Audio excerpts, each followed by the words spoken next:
শ্রমিকের অধিকার আমাদের অঙ্গীকার এই স্লোগানে পটুয়াখালীর গলাচিপা বাংলাদেশ শ্রমিক অধিকার পরিষদ গলাচিপা উপজেলা শাখার নবনির্বাচিত পূর্ণাঙ্গ কমিটির আনন্দ র্যালি ও পরিচিতি সভা অনুষ্ঠিত হয়েছে। বিস্তারিত থাকছে পলাশ হাওলাদারের তথ্যচিত্রে। শুক্রবার শেষ বিকালে গলাচিপা সরকারি মডেল মাধ্যমিক বিদ্যালয় প্রাঙ্গণে উপজেলা শ্রমিক অধিকার এর আয়োজনে গলাচিপা উপজেলা শাখার শ্রমিক অধিকার পরিষদের সভাপতি মোহাম্মদ আমির হোসেনের সভাপতিত্বে সাধারণ সম্পাদক মোহাম্মদ নাজমুল হাসানের সঞ্চালনায় সভা অনুষ্ঠিত হয়েছে।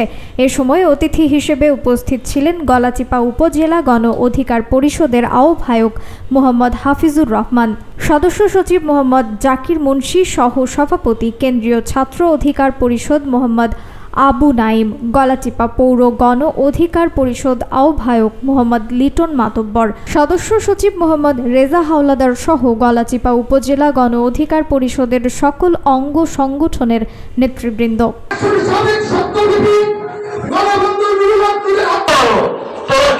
আপনারা মুখে বলেন আপনি দেশ বদলাবেন, সমাজ বদলাবেন, আগে আপনি নিজে বদলান।